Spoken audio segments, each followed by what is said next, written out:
¿Sabías que hay personas que aunque andan caminando por ahí son realmente muertos en vida?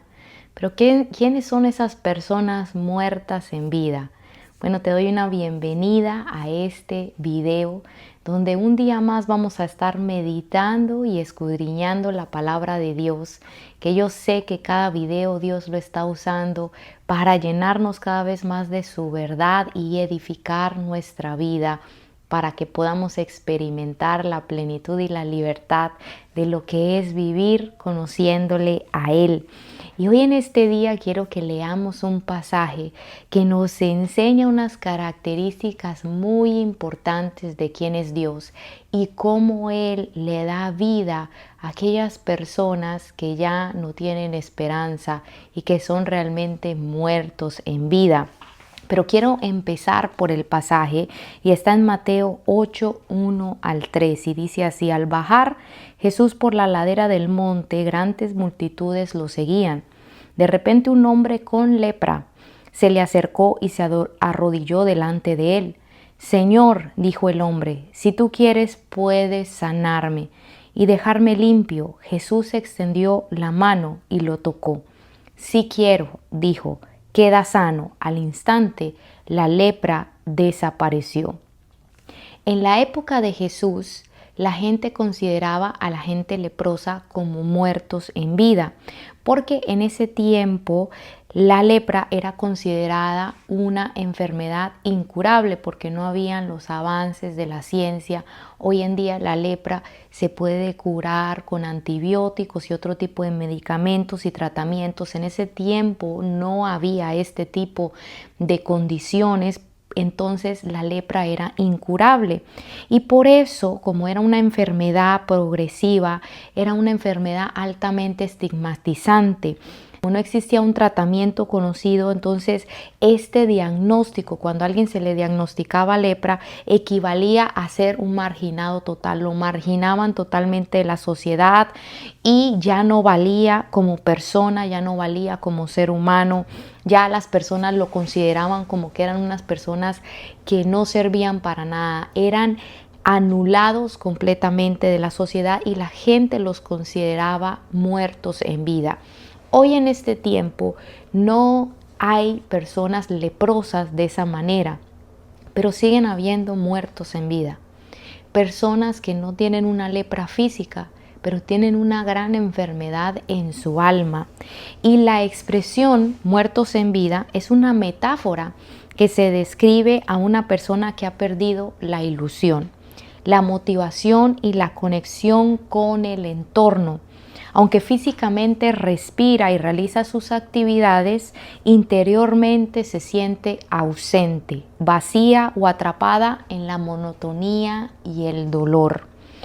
Y este estado de estar como muerto en vida es como una enfermedad del alma, una condición interior que aunque esté rodeado de muchas oportunidades, de muchas personas y de muchas cosas buenas, esta persona no logra disfrutar lo que tiene a su alrededor, no logra salir de ese pozo de desesperanza y desilusión. Y tiene unas características, hay una apatía profunda, una falta total de interés, de alegría o de pasión por las cosas que antes disfrutaba, por pasión por la vida. No hay nada que le apasiona, no hay nada que enciende su motor de vida. Vive nada más por vivir, subsiste nada más, vive como en automático.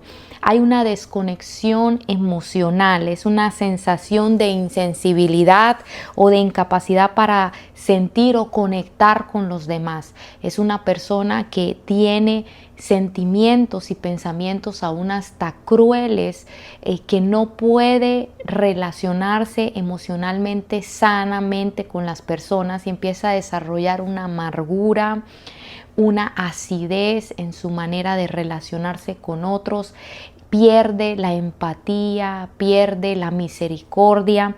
Y también entra una desesperanza en estas personas, esa ausencia de metas, ausencia de ilusión por el futuro o ausencia de un sentido de propósito. No le encuentran un propósito, un sentido a su vida. Luego está una fatiga que está como con un cansancio crónico que no proviene de un cansancio físico, no están cansados por causa de un esfuerzo físico, sino es un desgaste emocional o mental. Muchas veces con mi esposo les llamamos los hermanos de mirada triste.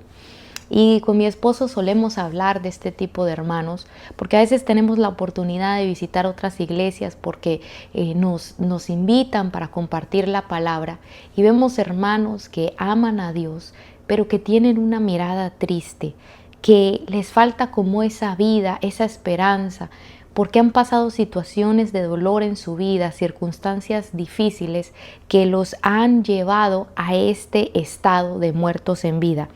Sin contar a aquellos que no tienen a Cristo. Yo en lo personal era una muerta en vida hasta que Jesús me encontró. Y me he dado cuenta que han habido situaciones en mi vida que si yo no las sé gestionar de manera correcta con Dios, con la palabra del Señor, siguiendo el consejo de la Biblia y con oración y búsqueda de Dios, también me pueden llevar a ese estado. Y sé que como a mí, a muchos más de nosotros tenemos que aprender a gestionar las situaciones difíciles de nuestra vida para que no nos lleven a una enfermedad del alma. Esta es una enfermedad del alma. Y entonces aquí en este pasaje que estamos pasando de lo que nos muestra que pasó con este leproso a la vida real de los muertos que están en vida, los muertos, los enfermos del alma, vemos un aspecto en este pasaje del carácter de Dios. ¿Recuerdan el pasaje? Viene el leproso y se postra ante él y le dice: Señor, si quieres puedes limpiarme. Y entonces aquí vemos unas características en este pasaje que leímos. El primero es que vemos que Dios es un Dios compasivo y misericordioso, y eso es muy importante que nosotros lo entendamos. Significa que Él comprende profundamente el sufrimiento humano y que Él tiene un deseo de actuar para aliviarlo. Por eso es que Dios todo el tiempo nos está instando a buscarlo. Por eso es que Dios tiene la predicación, la iglesia. Él está continuamente por medio de la Biblia, por medio de cantos, diciéndonos que le busquemos en oración, diciéndole que vayamos a pedir socorro con Él, mostrándose como ese Dios que quiere intervenir. Pero aunque Él no está indiferente ante nuestra necesidad, lo que hace que Dios actúe en la situación de este leproso es que el leproso decide tomar el paso de acercarse y pedirle que lo limpie. Entonces, a veces pensamos que nuestra necesidad o lo que nos está pasando, ya automáticamente Dios va a venir a hacer algo al respecto, y si nosotros no vemos que hace algo, entonces nos sentimos mal, decimos es que Dios no quiere ayudarme, y no es eso. Aquí vemos algo del carácter de Dios, que Él sí quiere ayudarnos, que Él sí tiene misericordia de nosotros, pero que Él está esperando a que nosotros vengamos a pedirle a Él. Por eso es que cuando el leproso le dice, si quieres puedes limpiarme, ahí vemos cómo Jesús le dice, sí quiero. Dios quiere actuar en nuestra situación. Dios no quiere que andemos con esas enfermedades del alma. Dios nos quiere sanar y nos quiere restaurar. Vemos también otra cosa aquí, que Dios no nos rechaza por nuestra condición. Vemos que Jesús lo toca. En ese tiempo nadie tocaba a un leproso porque la lepra es contagiosa. Entonces Jesús lo toca como para mostrar que Él no siente asco ni nos rechaza por nuestra condición. Él no nos rechaza porque tenemos un problema en el alma, porque nos falta la fe, porque tenemos desilusión y desesperanza o desgano e indiferencia. Dios no nos rechaza por los problemas que tengamos en nuestra alma, por las heridas que tengamos, por los errores que tengamos. Él no nos rechaza. Y también vemos que Él muestra esa misericordia cuando Él nos da un perdón inmerecido, donde Él no castiga al ser humano con la severidad que sus errores merecen, sino que Él ofrece gracia y restauración. Dios no está buscando juzgar. Jesús no le dijo a ese leproso, a ver, ¿por qué fue que te dio la lepra? Ya ves, es consecuencia de tu maldad y de tu pecado. No vemos a un Dios que está recriminando. No vemos a un Dios que está señalando sus errores, sino vemos que es un Dios que restaura y que precisamente sí da consejos. Mira, ya no hagas esto, ve y haz esto, después ve y preséntate al sacerdote, sigue la ley de Dios para que puedas ser completamente limpio. En la palabra de Dios Él nos da consejos, pero no es para recriminar. La palabra de Dios no es para recriminar ni acusarnos, sino es para mostrarnos el camino, para enseñarnos e instruirnos cuál es el camino correcto por el cual nos va a ir bien y por el cual va a venir la restauración a nuestra vida. No vemos a un Dios que nos está reclamando ni recriminando, sino que quiere ofrecer perdón, un Dios que quiere perdonar y restaurar. Y por último, vemos ¿qué es lo que hizo este hombre para ser sanado? Y si tú te identificaste o tienes la oportunidad de hablar de una persona que tú identificas, no es un muerto realmente en vida, esto es lo que podemos hacer para que podamos ser sanados, y fue lo que hizo este hombre. Lo primero, el hombre se le acercó. Y esto es muy importante, porque si no nos acercamos a Dios, entonces nuestra vida va a seguir siendo la misma. Hay personas que cuando tienen problemas dicen, ya no voy a ir a la iglesia porque ya no soy digna, ya no voy a ir a orar porque Dios no me va a oír. Y muchas veces cuando cometemos errores o tenemos un problema del alma es cuando más nos cuesta acercarnos a Dios. Pero ahí es donde más necesitamos acercarnos a Dios, porque solo en Dios es donde podemos encontrar nuestra sanidad y nuestra restauración. Y el acercarnos es acercarnos creyendo que Él nos va a ayudar, aunque no entendamos cómo. Aunque no tengamos una claridad de qué es lo que tengamos que hacer para ser restaurados o qué es el siguiente paso, pero lo que tenemos que hacer es dar el paso de acercarnos sabiendo que Él nos va a empezar en ese proceso de restauración y de sanidad. A veces queremos saberlo todo, cómo lo va a hacer Dios, de qué manera nos va a sanar, de qué manera nos va a restaurar, de qué manera va a quitar ese rechazo, esa ansiedad, o de qué manera Él va a quitar esas inseguridades, esos estigmas, esos traumas de nuestro pasado que son un estorbo, de qué manera va a romper las cadenas. Y a veces nos enredamos tanto en esas cosas y dejamos lo sencillo, sencillamente acercarnos cada vez más a Dios. Empecemos por ese paso. Todos los días ir a buscar a Dios en un tiempo de oración, congregarnos los tiempos que hayan para congregarnos, leer la palabra de Dios todos los días. Ya con ese acercamiento, ahí Dios ya va a empezar a hacer una obra. Segundo, el hombre se arrodilló ante Jesús. Y esto es muy importante, humillarnos. Humillarnos es sumamente importante. Y saben, un tiempo yo hablaba mucho sobre la humillación. Creo que es uno de los temas más importantes porque es el que realmente nos libera. Si no nos humillamos delante de Dios, nunca vamos a encontrar libertad. Pero recuerdo un tiempo que hablaba mucho sobre la humillación, sobre el poder de la humillación, que empecé a tener una lucha pensando, bueno, pues esto es algo tan obvio, es lógico que todo el mundo entiende que debe humillarse, como que empecé a sentir que era tonto ese tema, como que era una tontería, que todo el mundo lo veía como obvio, hasta que una vez escuché el testimonio de un pastor que estaba contando él con mucha tristeza, diciendo, había un hermano que no tenía nada, yo lo conocí cuando no tenía nada, cuando estaba en mucha necesidad, sin trabajo, pero años después el Señor lo levantó con compañías, lo levantó con diferentes fuentes de finanzas y se hizo una persona muy adinerada. Y años después, cuando se lo encuentra, ya era una persona que hasta andaba con traje, un negociante de mucho prestigio en la ciudad. Y entonces dice que el pastor se le acerca y le dice, ¿me dejas orar por ti? Porque se iba a despedir y dijo, déjame orar por ti, y que el hombre se voltea y le dice, yo no necesito oración, no me ve, pastor, yo ya soy un hombre bendecido, yo no necesito que nadie ore por mí. Entonces, cuando yo escucho esta historia, me doy cuenta de cómo hay tantas personas que no sienten la necesidad de humillarse delante de Dios, que piensan que solos pueden, que pueden con sus recursos humanos, que pueden con sus propias fuerzas, que no necesitan ir a buscar a Dios en medio de su necesidad, de su problema matrimonial, del problema con sus hijos. Y es importante que entendamos que si no nos humillamos delante de Dios, no podemos encontrar sanidad para el alma. Porque Dios ayuda al que es humilde. Y dice la Biblia que al orgulloso lo mira de lejos. Dios se acerca. Mire, el primer punto fue nosotros acercarnos a Dios. Pero entonces Dios se acerca. Él decide acercarse cuando nosotros nos humillamos. Y entonces allí es que viene el tercer punto. El hombre le pidió.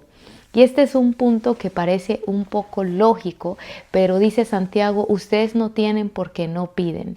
Y sabe, a veces no pedimos las cosas que debemos pedir, sino que estamos preocupados por las cosas externas o las cosas superficiales. Señor, ayúdame a pagar el bill, dame un mejor trabajo, ayúdame en esta situación y otra. Pero a veces no pedimos por los problemas del alma que están causando esos otros problemas que tenemos. Yo me recuerdo cuando yo empecé en mi matrimonio, tenía muchos problemas con mi esposo y yo oraba, Señor, cámbialo, Señor, él está muy mal, haz algo en su vida. Y recuerdo que una vez Dios me habló y me dijo, ¿cuándo me vas a pedir que cambie y trate tu corazón? Y yo no me daba cuenta que esa situación que yo estaba viviendo en gran parte se debía a que yo también tenía mis problemas de carácter, mis problemas de comportamiento. Y entonces a veces eso pasa, que estamos pidiendo por las cosas superficiales y externas y no por la raíz.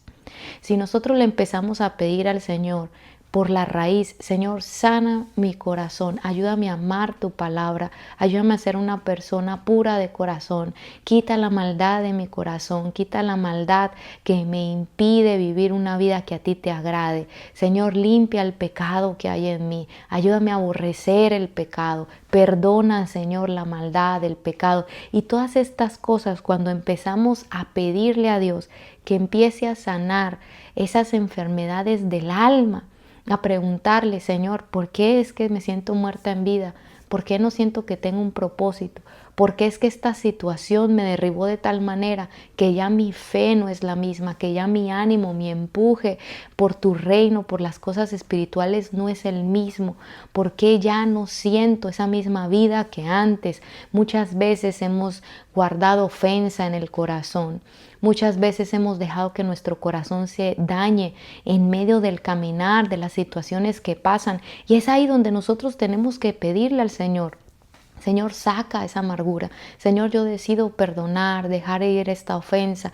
Yo decido cuidar mi corazón. Y cuando empezamos a tratar, a pedirle a Dios por esas cosas que están internas en el alma, las que nadie ve, entonces ahí empieza la sanidad. Entonces por eso el leproso le dijo, Señor, límpiame. Si quieres, Señor, puedes limpiarme. Y ahí es donde Jesús le dijo, sí quiero. Y le responde la oración. Él no va a responder si nosotros no pedimos. Tenemos que pedir, tenemos que buscarlo, tenemos que tocar a la puerta y entonces Él nos va a responder y nos va a cambiar nuestra situación.